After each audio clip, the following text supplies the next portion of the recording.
बाबूजी, मैं किसी बेस्या किसी रंडी से प्यार नहीं करता, मैं एक सीधी सादी लड़की से प्यार करता हूँ। क्या कहा? प्यार करते हो चकोरी बाई से नहीं? मैं किरण से प्यार करता हूँ बाबूजी। क्या? ये किरण कौन है बाबूजी? लेकिन जिसने मुझसे बताया उन्होंने बताया कि वो चकोरी बाई है, वो चकोरी बाई के कोठे में जाता है। नहीं बाबूजी, जिसने आपसे बताया वो गलत बताया है। मैं किसी चकोरी बाई को नहीं जानता, मैं किरण नाम की लड़की से प्यार करता हूँ। मेरी किरण बेचारी दोनों आंख से अंधी बाबूजी, मेरी किरण दोनों आंख से अंधी है। बहुत नेक लड़की है बाबूजी। इतना ही नहीं, हम दोनों ने साथ जीने मरने की कसम खा लिया है। और बाबूजी, आप मेरी बात मानिए तो मेरी बात को मानकर किरण के साथ आप मेरी शादी कर दीजिए। मैं आपसे वादा करता हूं बाबूजी, जिस दिन किरण मेरी दुल्हन बनकर अपने घर में आएगी, अपने सारे घर को खुशियों से निहाल कर देगी बाबूजी, हम दोनों प्राणी मिलकर आपकी बहुत सेवा करेंगे बाबूजी।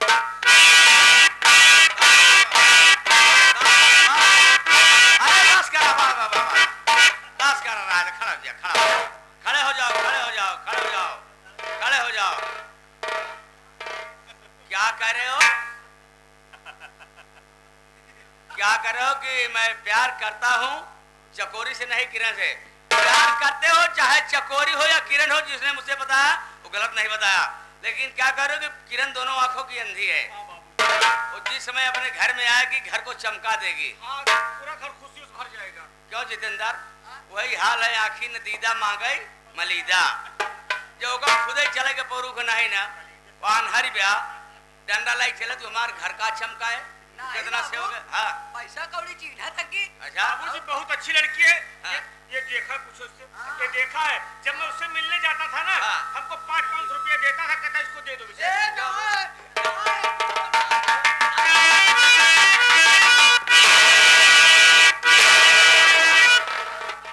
अरे जब उस दिन वो बात बता रहा था तो तूने कहा कि साला झूठ बोल रहा है, अब पैसा ले जाकर तू हमारे गले से इसे देकर बर्बाद कर रहा है।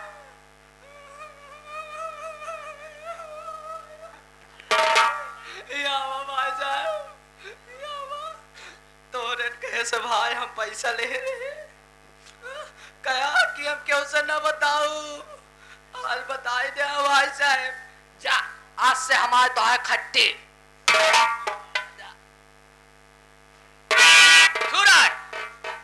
मेरा कहा मान लो, उस किरण का साथ छोड़ दो। मैं तुम्हारे लिए दूसरी लड़की देख के आया हूं, तुम्हारी दूसरी जगह शादी करूंगा। वो किरण मेरे घर में दुल्हन बन के नहीं आएगी। नहीं बाबूजी, मैंने किरण के साथ प्यार किया है, उसकी जिंदगी के साथ खिलवाड़ नहीं करूंगा। बाबूजी, मैंने किरण के साथ प्यार किया है, शादी करने का वादा किया है। तो किरण मेरी जिंदगी है बाबूजी, मैं उसके बिना एक पल नहीं रह सकता। मेरी शादी मेरी किरण से कर दीजिए बाबू। क्या कहा? किरण मेरी जिंदगी में, मैं उसको बिना जी नहीं सकता हूँ। तुम मेरा कहा नहीं मानोगे? अरे तुम मेरे इकलौते लड़के हो, अभी तुम्हें समझा रहा हूँ, मेरे आगे पीछे कोई नहीं है, तुम ही अकेले हो, मेरी बात मान जाओ। अरे बाबू, हम तो है यही तो हर जात लेकर। हाँ तो हिंग देवई करब जोन बा। बाबूजी, love is God, God is love. प्रेम ही ईश्वर है, ईश्वर ही प्रेम है। मैं किरण के साथ प्यार किया हूँ, उसे अपनी दुल्हन बनाऊंगा। किरण के साथ प्यार किए हो तुम, उसे अपनी दुल्हन बनाओगे। ते चकोरी बाई कौन है? ठीक है, अगर तू मेरा कहा नहीं मानता है तो इसी वक्त मेरा घर छोड़कर चले जाओ। आज से न मैं तेरा बाप न तू मेरा बेटा। मैं अपनी प्रॉपर्टी में दखल करता हूँ, रहने तुम्हारा कोई हक नहीं है। ठीक है बाबूजी, मैं ये किरण के लिए आप मुझे इस घर को छोड़कर जाने के लिए कहते हैं ना, मैं तो किरण के लिए सारी दुनिया को छोड़कर जाने के लिए तैयार हूं, लेकिन जीऊंगा तो किरण के साथ और मरूंगा तो किरण के साथ। बाबूजी, जाते जाते एक बात मैं आपसे जानना चाहता हूं। हाँ, क्या जानना चाहता है? वो कौन है जिसने मेरी आपसे शिकायत किया है? क्या कहा? कौन है जिसने बताया? मेरा जिगरी दोस्त है। वो तो आपका दोस्त नहीं, वो सारा चोर है जिसने मेरी शिकायत की।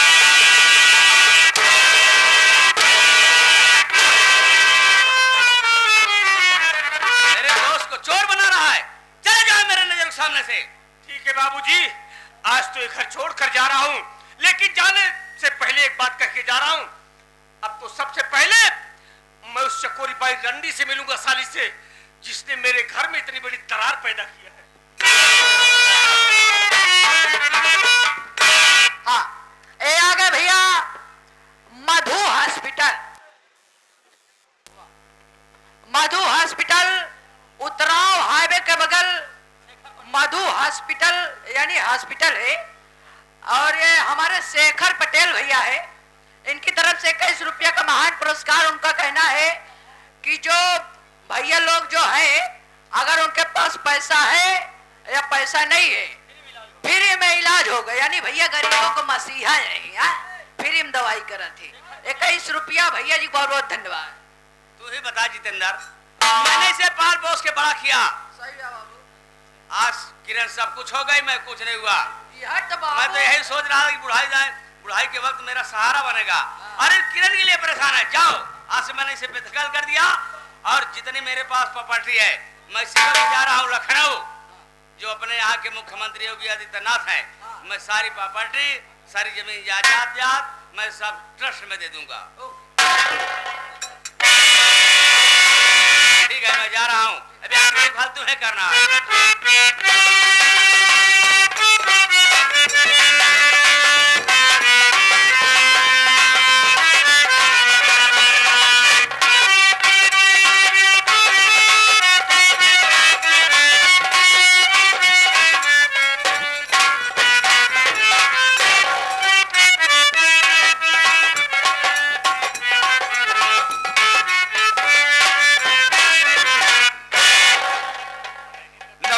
प्रांगण में उपस्थित सभी दर्शक बंधुओं को मास्टर उमा शंकर यादव, मैनेजर भारत लाल पटेल, पार्टी के समस्त कलाकार की तरफ से आप सभी बंधुओं को प्रणाम करता हूं।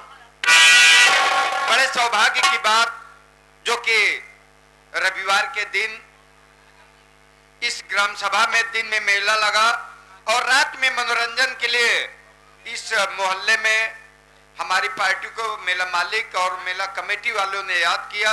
इस उपलक्ष्य में आप लोगों का दर्शन मिल जाए, इसके लिए पूरी पार्टी कलाकार आपके आभारी हैं। साथियों, उचित तो यही होगा कि आप लोग समझ लीजिए कि मैं कौन हूं और इस कहानी से क्या मेरा संबंध है। दोस्तों, मेरा नाम शंकर लाल है। आज के 20 वर्ष पहले की बात है। मैं अपनी शादी पार्वती नाम की लड़की से एक मंदिर में किया था।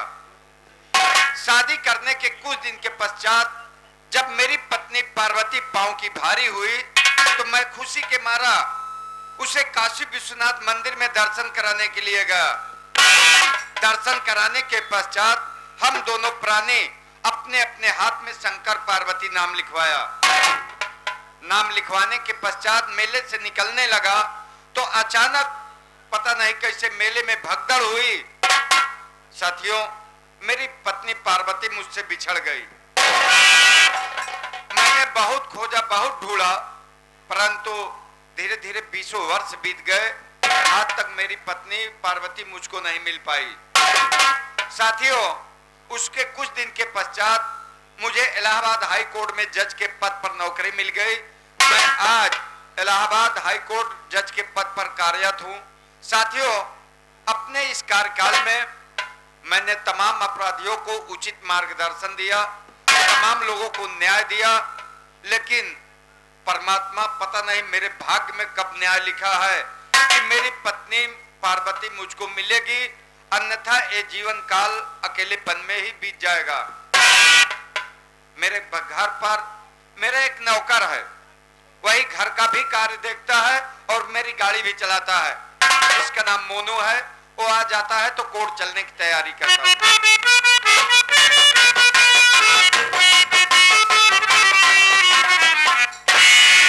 साहब जय हिंद। जय हिंद। कहिए मोनू, नाश्ता कर लिया? हाँ साहब। गाड़ी की देख रेख कर लिया? एकदम साहब, एकदम सफाई कर दिए है। कोनो चीज की दिक्कत में शीशा फीसा सब चिकन कर दिए है। थल्टा मीटर में पनिया डाल दिए है। कितना में? थल्टा मीटर में। चलिए, कोई बात नहीं है, अभी कोर्ट चलने में थोड़ा वक्त बाकी है और इंतजार कर लेता हूँ, समय बिता लेता हूँ, उसके बाद कोर्ट चलते हैं। ठीक है? हाँ साहब।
चलाए बाबू, बड़ी जोरों से भूख लगी, बहुत से मुझसे रहा नहीं जा रहा है, न तो रास्ता चला जा रहा है। सामने एक मकान दिखाई दे रहा है, सोच रहा हूं दरवाजे पे चलता हूं, एक रोटी का सवाल करता हूं, अगर मुझे खाने के लिए एक टुकड़ा रोटी मिल जाएगी, सबसे पहले मैं अपनी भूख को मिटा लूंगा, उसके बाद फिर आगे चला जाऊंगा। दरवाजे पर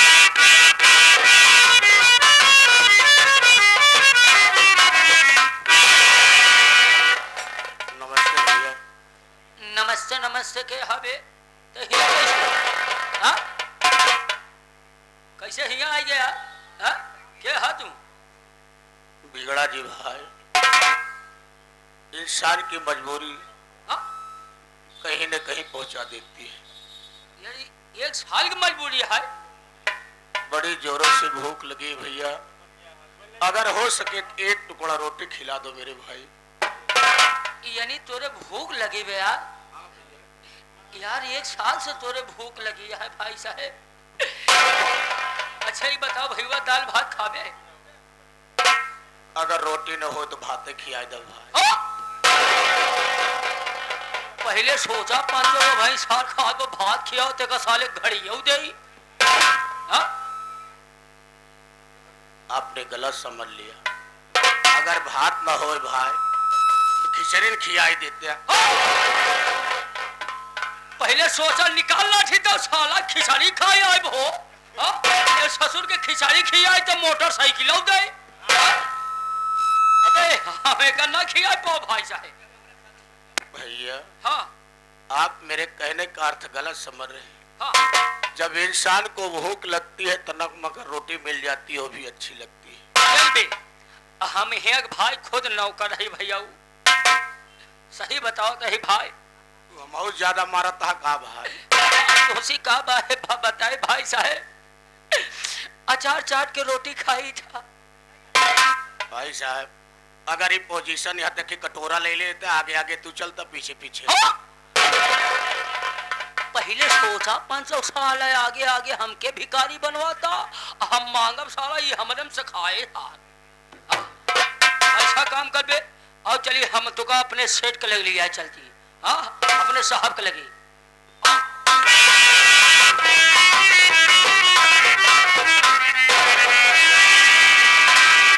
साहब क्या बात है मुन्नू? आपसे कोई मिलने आया है। बुला लाओ।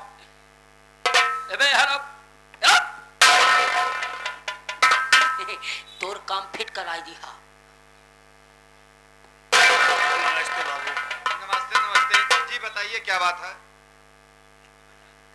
बड़ी जोरों से भूख लगी बाबू, अगर हो सके तो एक टुकड़ा रोटी खिला दो बाबू। बड़ी जोरों से भूख लगी हुई है, लेकिन ये बताओ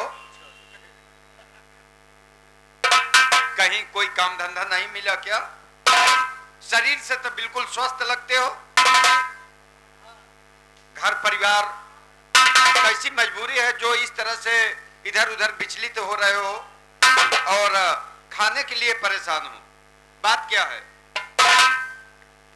इंसान का वक्त लाचार बना देता है, दाने दाने के लिए मुस्ताद कर देता है बाबू। अगर आप जानना चाहते हैं तो बैठ जाइए, मैं आपसे जरूर बताऊंगा बाबू।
मेरा कोई नहीं है। मैं दर बदर की ठोकरें खा रहा हूं बाबू। बड़ी जोरों से भूख लगी है। आज 3 दिन हो गए मुझे एक टुकड़ा रोटी नहीं मिली बाबू। अगर हो सके तो एक टुकड़ा मुझे रोटी खिला।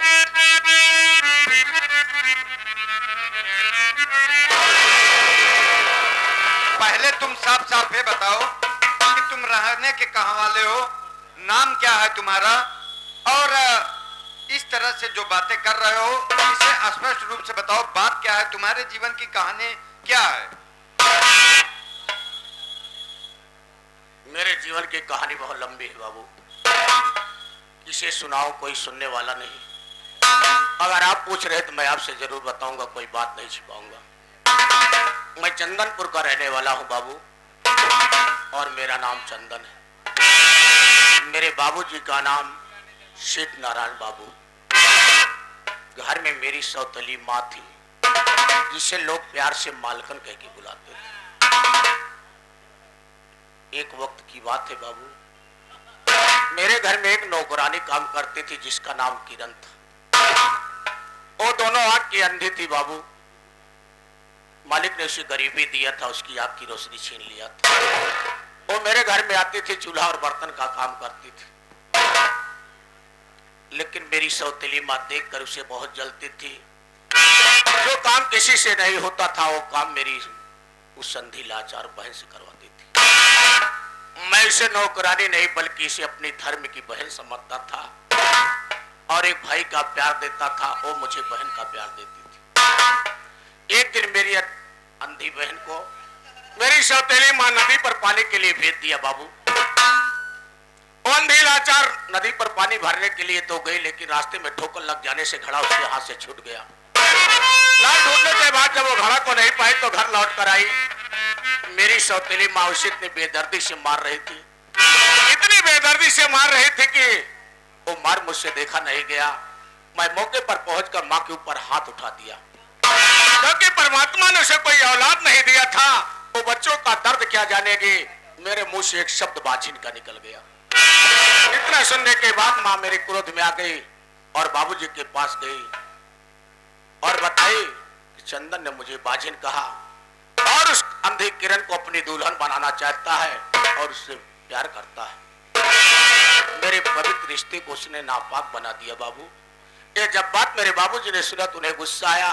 हम भाई बहन बैठ के कमरे में कुछ बातें कर रहे थे, इतने में बाबूजी और माँ आ गई। बाबूजी जब देखे तो बोले कि चंदन, तुम मेरे घर में रहने के काबिल नहीं, तू एक नौकरानी को अपनी दुल्हन बनाना चाहता है। निकल जाओ मेरा घर छोड़कर, तुम मेरा सगा औलाद नहीं। हमने उनसे कहा कि मैं अगर आपका औलाद नहीं तो इस दुनिया इस संसार में मैं किसका औलाद हूं। उन्होंने मुझसे कहा कि बेटा चंदन, तुम मेरा सगा औलाद नहीं है। मैं तुम्हें काशी विश्वनाथ के मंदिर में परुआ पाया था, तुम्हें पाला और पोसा, लेकिन आज के बाद तुम मेरे घर में रहने के काबिल नहीं। मेरे माथे पर कलंक का टीका लगाकर मार कर घर से भगा दिया बाबू। आज 3 दिन हो गया, मुझे एक टुकड़ा रोटी नहीं मिली है। बड़ी जोरों से भूख लगी है, अगर हो सके तो एक टुकड़ा रोटी मुझे खिला दो बाबू।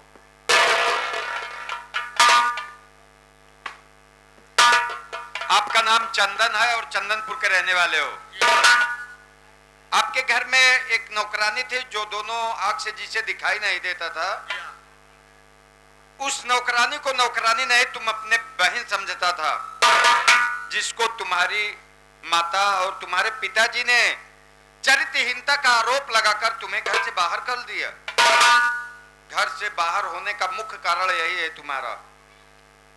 परमात्मा उन लोगों को कभी नहीं माफ करेगा जिन्होंने भाई बहन की इस पवित्र रिश्ते को चरित्रहीनता का आरोप लगाकर तुम्हें घर से बाहर कर दिया। बेटा चंदन, जब से तुम मेरे पास आए हो, बार बार बाबू शब्द कहकर तुम मेरे जीवन में ऐसा दीपक जला दिया जैसे ये अंधकार से मुझे फिर उजाला की ओर पहुंचा दिए हो। क्या आपके पास कोई औलाद नहीं बाबू? बेटा चंदन, मेरे पास सब कुछ है, धन दौलत, मोटर गाड़ी बंगला, लेकिन मेरे पास कोई औलाद नहीं है। तुम्हारे तुम्हारे बाबू शब्द कहने के बाद मुझे आज ऐसा लगा कि जैसे मेरे जीवन में फिर खुशियां आने वाली है।